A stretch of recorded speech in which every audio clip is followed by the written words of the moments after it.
हाय friends, हमारे YouTube channel GS with SV में मैं एसवी सिंह आप सबका हार्दिक स्वागत करता हूँ। पोस्टमार्टम की श्रृंखला में ग्राम प्रधान पे जो हम लोगों ने चर्चा की, उसी का पार्ट 2 ग्राम प्रधान पार्ट 2 में आज हम चर्चा करेंगे ग्राम पंचायत सदस्यों के बारे में और न्याय पंचायत के बारे में। एक्चुअली पंचायत सदस्यों की भूमिका क्या होती है, उनकी संख्या क्या क्या है, उनके पावर्स क्या क्या है, इन्हीं बिंदुओं हम लोग चर्चा करेंगे। और न्याय पंचायत क्या है, इस पर भी चर्चा करेंगे। देखिए, न्याय पंचायत सदस्यों की भूमिका जस्ट लाइक मिनिस्टर की तरह है। जैसे केंद्र में हम देखते हैं कि प्रधानमंत्री है, उसके नीचे बहुत सारे मंत्री परिषद है जो मंत्री हैं, तो हमारे गांव में प्रधानमंत्री की जगह प्रधान जी हैं और उन मंत्रियों की जगह पे पंचायत सदस्य हैं। ठीक उसी तरह का मॉडल हमने राज्यों में भी अडॉप्ट किया है और उसी मॉडल को हम लोग अपने गांव लेवल पे लेकर के आए। तो सबसे पहले बता दें, पंचायत सदस्य केवल हस्ताक्षर करने के लिए नहीं है। पंचायत सदस्यों की भूमिका मंत्री की तरह है और जो लोग थोड़ा जानकार होंगे वो तो जानते ही हों, जो ना जानते हों वो समझ लें कि हमारे संविधान में प्रधानमंत्री, मुख्यमंत्री को कोई पावर नहीं है। प्रधानमंत्री और मुख्यमंत्री को जो भी पावर दी गई है वो उनकी मंत्रिपरिषद को दी गई है।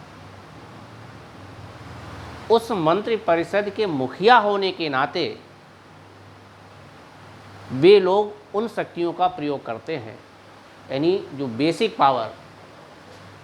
पावर जो एम्बेडेड है वो मिनिस्टर ऑफ काउंसिल में है।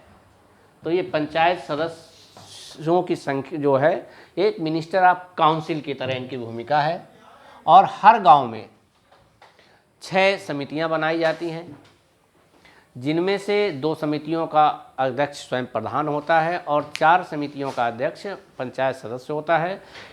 इन 6 समितियों में 5-5 सदस्य होते हैं, वो इन्हीं पंचायत सदस्यों में से चुने जाते हैं।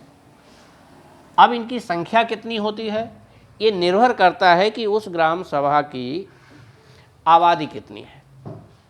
यदि आबादी 999 तक है तो पंचायत सदस्यों की संख्या 9 होगी। यदि इनकी आबादी 1000 से लेकर के 1999 तक है तो पंचायत सदस्यों की संख्या 11 होगी। यदि ग्राम सभा की आबादी 2000 से लेकर के 2999 तक होगी तो पंचायत सदस्यों की संख्या 13 होगी। और यदि ग्राम सभा की आबादी 3000 या उससे अधिक है तो पंचायत सदस्यों की संख्या 15 होगी। ये तो इनकी संख्या के बारे में है। 9 से लेकर के 15 के बीच में इनकी संख्या होती है। इन्हें वार्ड मेंबर भी, इन्हीं को हम लोग वार्ड मेंबर भी कहते हैं। ठीक, तो बड़ी महत्वपूर्ण भूमिका होती है। पावर की अगर बात करें, पंचायत सदस्यों को प्रधान को हटाने तक का पावर होता है। अपने वार्ड में क्या विकास कार्य होंगे उनकी सूची तैयार करना, उसे ग्राम पंचायत की मीटिंग में रखना, ये सारे दायित्व पंचायत सदस्य के होते हैं। अब पंचायत समिति या पंचायत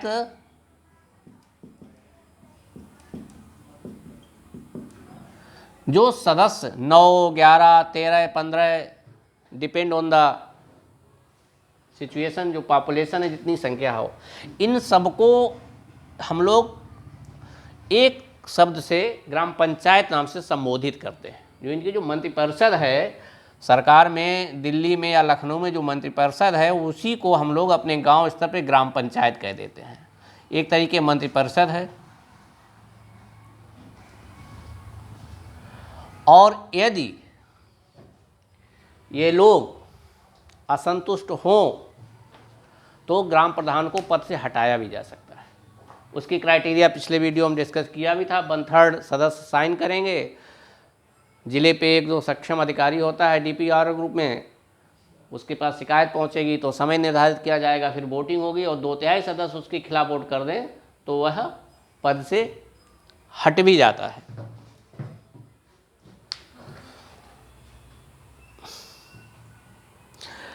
अब जो इनके अधीन 6 समितियां बनती हैं,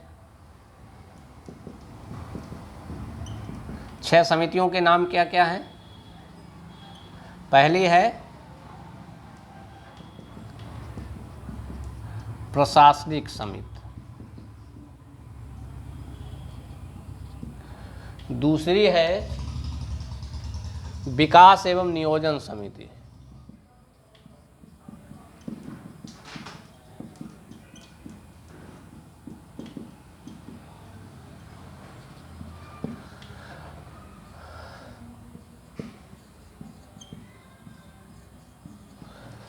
तीसरी है शिक्षा समिति,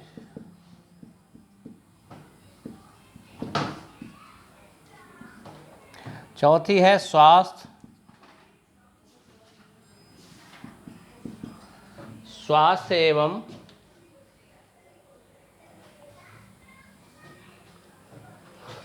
एवं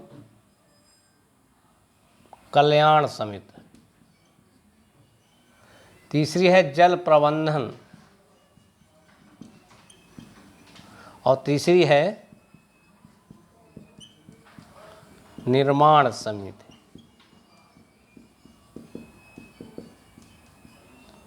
ये 6 सदस्यीय समितियां प्रत्येक ग्राम सभा में बनाई जाती हैं। अनिवार्य रूप से इन सदस्यों की इतनी महत्वपूर्ण भूमिका है, यदि इनका कोरम पूरा ना हो तो ग्राम प्रधान निष्प्रभावी है, ग्राम प्रधान कार्य नहीं कर सकता। अभी हम लोगों ने न्यूज़ में पढ़ा भी है, बहुत सारी ग्राम पंचायतों में, ग्राम सभाओं में ये इनके पद खाली रह गए, लोगों ने चुनाव ही नहीं लड़ा। इतना उदासीनता का आलम है। अगर हम आंकड़े की बात करें कि उदासीनता का आलम क्या है, तो उत्तर प्रदेश में 7,40,000 वार्ड मेंबर हैं, जिनमें से 3,25,000 निर्विरोध निर्वाचित हो गए। 1,25,000 पद रिक्त रह गए, किसी ने पर्चा ही दाखिल नहीं किया। ये उदासीनता का आलम है, जबकि भूमिका इतनी महत्वपूर्ण है। यदि इनकी संख्या कोरम पूरा नहीं हो, अगर 15 में से 10 भी नहीं है, तो ग्राम सभा की सारी मीटिंगें, ग्राम पंचायत की सारी मीटिंग अमान्य हैं। देखिए, इनमें से 2 समितियों का अध्यक्ष प्रधान स्वयं होता है। जो 5 सदस्य, हर समिति में 5 सदस्य होते हैं, वो सदस्य इन्हीं सदस्यों में से चुने जाते हैं। यानी एक सदस्य एक से अधिक समितियों में भी सदस्य हो सकता है, लेकिन वह अध्यक्ष किसी एक ही समिति का होगा। इन समितियों के जो सदस्य बनाए जाते हैं, 6 समितियों में 5-5 मेंबर, 6 समितियों में 5-5 मेंबर रखे जाते हैं। इन 5 मेंबरों का क्राइटेरिया ये है कि इनमें वुमेन, SC ST, OBC सदस्य जरूर होना चाहिए। प्रत्येक समिति में एटलीस्ट 1 मेंबर वुमेन हो, 1 मेंबर SC ST भी हो और एक OBC भी हो। ना होने पर पद रिक्त रखा जाता है, उसको किसी दूसरे से आप फिलअप नहीं कर सकते। इन 2 समितियों का अध्यक्ष प्रधान स्वयं होता है, इनके अध्यक्ष पंचायत सदस्य होते। इन सब में निर्माण समिति बहुत महत्वपूर्ण समिति है। ये निर्माण समिति क्या काम करती है? ग्राम सभा में जो भी निर्माण कार्य हो, चाहे खड़ंजा हो, चाहे मनरेगा के तहत हो, चाहे आवास निर्माण हो, जो भी निर्माण कार्य होता है, उस हर प्रस्ताव पर इसके अध्यक्ष के साइन होने चाहिए और इसका अध्यक्ष कोई ना कोई पंचायत सदस्य ही होता है, हस्ताक्षर होने चाहिए। इसलिए निर्माण समिति की बहुत महत्वपूर्ण भूमिका है। और उदासीनता का आलम यह है कि जो लोग सदस्य बनते हैं उन्हें पता ही नहीं होता मेरा काम क्या है, मेरी भूमिका क्या है। वो सेक्रेटरी और प्रधान जी साइन करवाते रहते हैं। लेकिन वो समय भी अब बहुत दूर नहीं है जब हमारे पंचायत सदस्य या सारे मतदाता जागरूक होंगे और अपने अधिकारों की मांग करेंगे, न केवल मांग करेंगे बल्कि उन्हें हासिल भी करेंगे। हाँ, दूसरी बात यह है कि ग्राम पंचायत की कितनी मीटिंग होनी चाहिए, बड़ा महत्वपूर्ण इशू है। जो लोग सुन रहे हो जरूर अप्लाई करें धरातल पर भी। कितनी मीटिंग होनी चाहिए, तो इसके लिए प्रावधान है प्रत्येक माह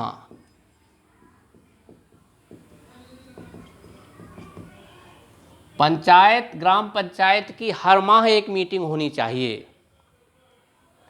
अपरिहार्य स्थिति में 2 मीटिंगों के बीच में 2 माह से अधिक अंतर नहीं होना चाहिए। ग्राम सभा की कितनी मीटिंग होनी चाहिए?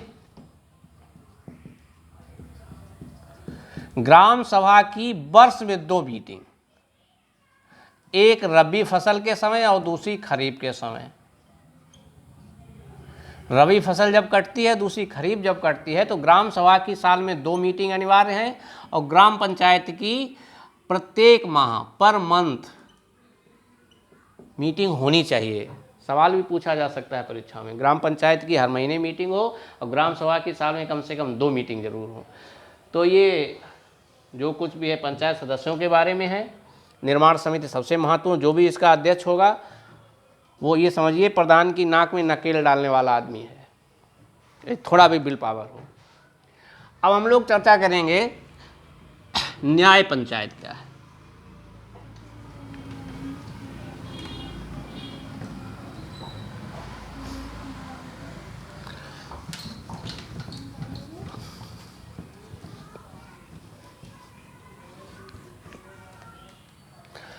न्याय पंचायत, तो पहले तो हम ये बता दें कि 1977 लास्ट टाइम था जब न्याय पंचायत जब तक काम किया, उसके बाद एबोलिश कर दी गई उत्तर प्रदेश से, बल्कि पूरे देश से ही। इस समय न्याय पंचायत कहीं भी कार्यरत नहीं है। इनका काम क्या होता है थोड़ा सा समझें। जैसे हमारी पूरी डेमोक्रेसी के 3 पिलर हैं, हमारी डेमोक्रेसी के 3 पिलर हैं।